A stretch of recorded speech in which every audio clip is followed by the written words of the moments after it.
जी students, आज के lecture में हम लोग रिपोर्ट्स को ही कंटिन्यू करेंगे और क्विक रिपोर्ट जो है वो बनाना सीखेंगे। हम लोग क्विक रिपोर्ट में असल में बेस्ट अप्रोच ये है, जैसे कि मैंने लास्ट लेक्चर में भी बताया कि आप लोग जब क्विक रिपोर्ट आपने तैयार करनी हो तो आप सबसे पहले क्यूरी लगाएं और उस क्यूरी की क्विक रिपोर्ट लगाएं कि जो जो आपको डाटा चाहिए वो ऑलरेडी क्यूरी में होगा, जो जो फील्ड आपको चाहिए वो क्यूरी में होंगे।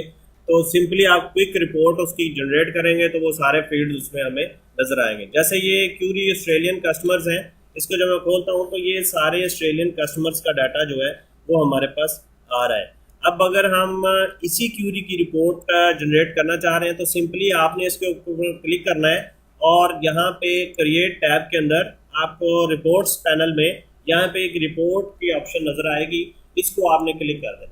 जैसे ही आप इसको क्लिक करेंगे तो एक रिपोर्ट जनरेट हो जाएगी आपके पास इस शक्ल में। यहाँ पे देखें मुख्तलिफ फील्ड नजर आ रहे हैं आपको, ये खुद क्रिएट करेगा इस रिपोर्ट को और ये रिपोर्ट जो है वो काफ़ी सारे फील्ड है, इसलिए ये काफ़ी बड़े पेज पे पूरी आएगी।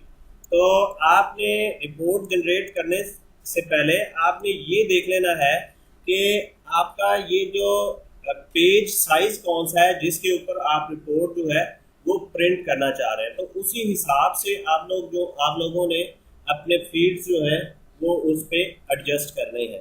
तो अभी नेक्स्ट लेक्चर में हम लोग देखेंगे कि फील्ड्स को जो है वो हम एडिट कैसे करेंगे और इसके लेआउट को, जैसे कि यहाँ पे आपको नज़र आ रहा है कि ये काफ़ी सारे फील्ड हैं और यहाँ पे काफ़ी सारी जगह जो है वो हमें वेस्ट नज़र आ रही है।